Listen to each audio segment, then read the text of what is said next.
Hello, hello. Always good to see you. Thanks for showing up. I was working on my newsletter the other day, and I came up with this term I hadn't thought of before called the Thrive Tribe. The idea being that there's a certain group of people on the planet who are committing to thriving beyond just living at a mediocre or average level. And, our political parties are very polarized these days. They're tribal in a way, where everybody in one camp believes one thing and disagrees with the other guys, and vice versa.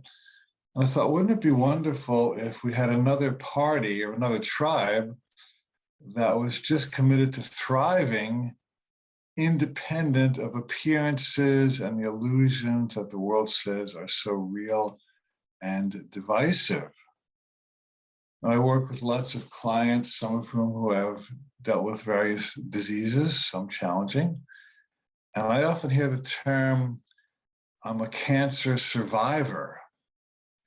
And every time I hear that, something goes clunk because, I want everybody to be healed of cancer. There's no question about that. And anybody who's overcome cancer, I bless them. I mean, when you're looking to survive, then you survive and you do what you can. So I bless everyone who's done that. However, I would rather call people cancer thrivers than cancer survivors, or I'm an abuse thriver. I've thrived after abuse rather than just survived it, not to mitigate the challenges that people go through, but to say that at some point we want to move beyond just enoughness and we moved into a sense of expansion. Now, if you're familiar with Abraham Maslow, who is considered by many the father of humanistic psychology, he had a hierarchy of, quote, needs, and I think there's 7 of them, roughly speaking. And the bottom line is survival, and the top one is self-actualization. So I want to point us today toward the highest tip of the pyramid, we might say, called self-actualization instead of self-adaptation or self-putting up with or self-accommodation. Those are mediocre levels of life. And if you're watching this broadcast, I want to invite you to go beyond the mediocre into the extraordinary. In some of my workshops, I do an exercise called My Ideal Day. And in this exercise, I invite people to write what a great day in their life would look like from morning till night. Everything will be fun, exciting, and joyful. And then I ask them to read them to the group. And one lady read a wonderful ideal day until she got to the evening. She said, well, and then my husband and I get into a stretch limousine and we go to a concert in Toronto. And he really likes the stretch limousine because he can stretch out his arthritic legs. And I asked her, well, if this is an exercise called My Ideal Day, is your husband's legs touched by arthritis an element of an ideal day? And she said, well, not really. I said, wouldn't you rather have him have a relaxed day with easy legs and flexible legs and happy legs and healthy legs? She said, of course. So I said, well, why would you include that? And she said, well, maybe he's had arthritic legs for so long that I can't think of him without them. I said to her, well, maybe that's one of the reasons that his arthritis continues, is because you continue to freeze him into that label or that diagnosis or that prognosis of a disease. And so there comes a time in life when we want to establish a baseline of joy instead of a baseline of putting up with. And many of our lives have been filled with dramas and upsets and ins and outs and errands. And, this kind of stuff happens to everybody at some point, of course. But after a while, you want to say, wait a minute, there has to be more to life than damage control. And I would really like to have some fun with my life. I'd really like to have joy in my life. I'd like to have a sense of spaciousness and freedom and ease. And so, you know, I also do an exercise, it's a prosperity exercise, and ask people to write down what they would do with large amounts of money if they receive some. And a lot of people just talk about paying off the bills, which could be a first responsibility. But a lot of people don't have a vision of what they would do with more money for fun if they had it. A lot of people say, well, I'll give a lot to charity. Well, that's fine. But you don't have to justify good stuff coming in with somehow sacrificing or giving it away, because you cannot hold the vision of you deserving playfulness and joyfulness and creativity and celebration as part of your life. How about using some of that money to buy something you love, like a vacation or a workshop or a massage or going out to dinner or buying something really fun? So I'm trying to, I would like to shift our paradigm today from just going this far to going this far. Now, another exercise I do in some of my workshops is I ask people to write down 3 categories on a piece of paper.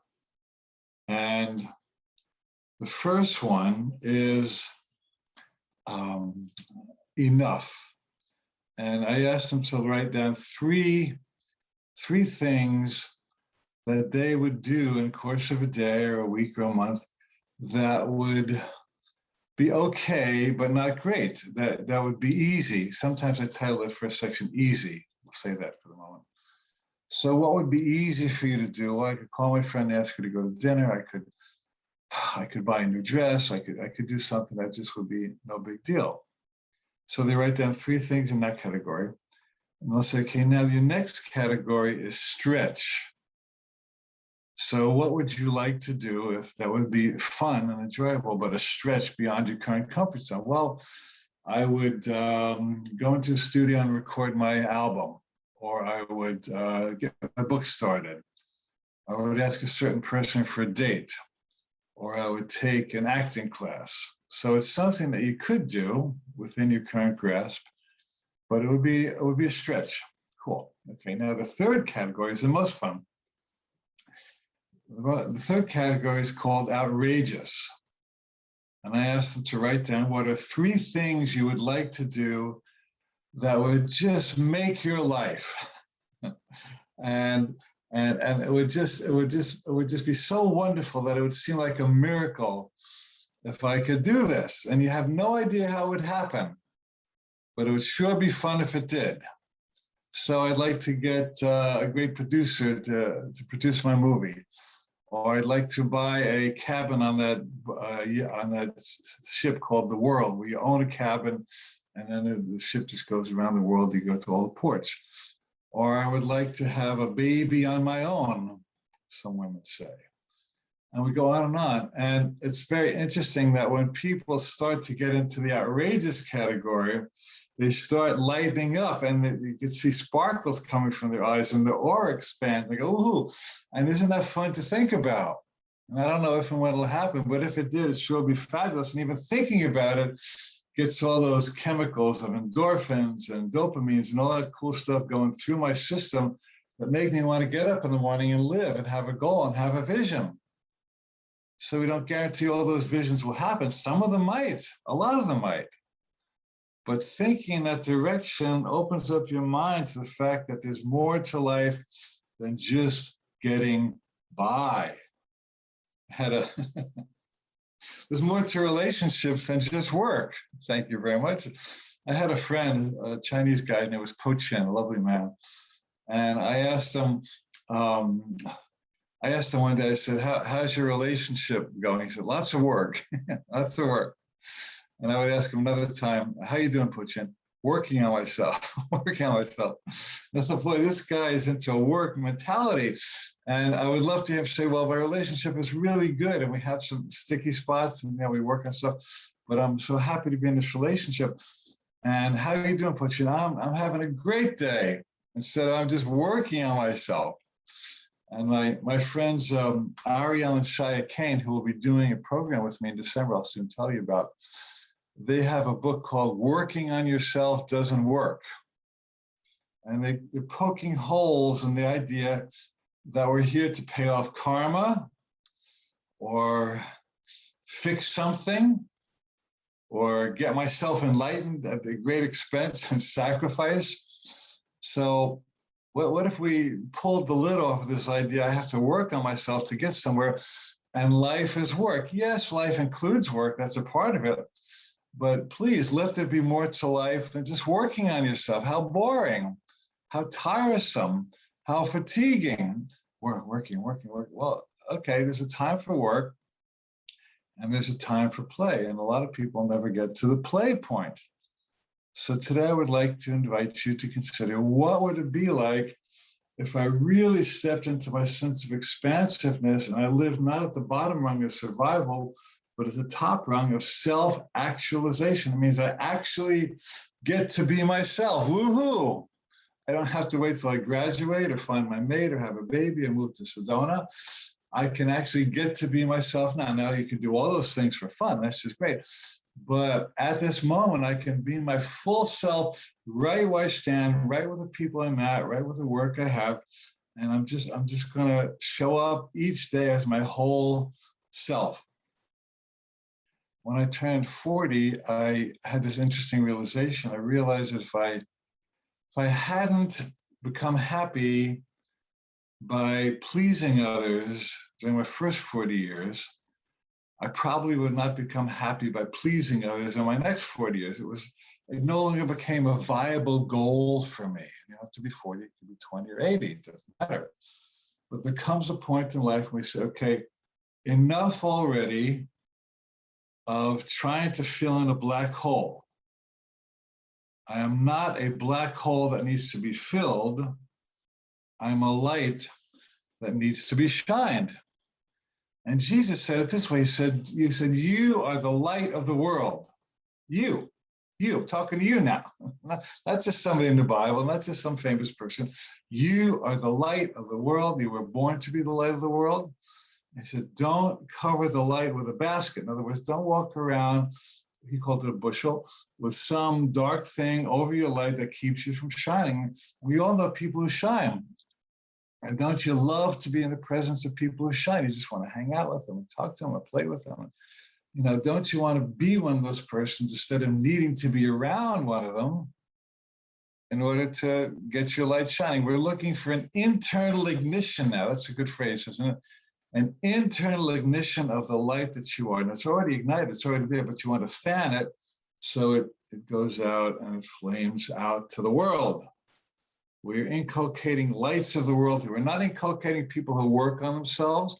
We're not inculcating spiritual seekers. We're not inculcating people who one day hope to be masters. We are looking for people who are willing to claim their wholeness and their mastery and their findingness now instead of the seekingness. How cool would that be? Wouldn't it be great if, as you watch this video, you had an internal shift that puts you beyond the catching up mode into the expansion mode? How cool would that be? That's the real purpose of living. Some Catholic saint, I forget who it was, said, the glory of God is humanity fully alive. The glory of God is humanity fully alive, which we're not supposed to be saying, meditating, and I have to eat that health food again. Oh my God, I gotta do my yoga. I mean, if you're gonna do any of that stuff, do it because you love it. But don't do it if it burdens you, it makes you sleepy, or tired, or bored, or irritable. There's nothing more annoying than an irritable spiritual person. That's an oxymoron. If you're spiritual, don't be irritable. If you're irritable, don't be spiritual. They don't really fit together, do they? So I hope I'm getting to you today. It's a good topic, isn't it? Finally, I once heard about a motivational organization that did a big conference called Think Big, Settle for More. Don't you love that? Think big, settle for more. So a lot of us are accommodated to settling. We settle in our relationships, we settle in our body, we settle in our living situation, we settle in our finances, we settle in our jobs. And if you're hurting, then you want to get to settling. But once you've got to settling, you want to get to expansion. That's where we're going with all this. So I want to invite you today to officially designate yourself as a member of the Thrive Tribe. When they ask you, what's your sign? You say, I'm a member of the Thrive Tribe. What's your religion? I'm a member of the Thrive. I'm not starting religion, but we're substituting a sense of creative, joyful expression for accommodation. That's what we're doing today. And I want you to do that this week and your entire life. And the more people who light up as individuals, the more we form a grid, like an internet, you might say, that raises the frequency of the planet just by you living at a higher vibration.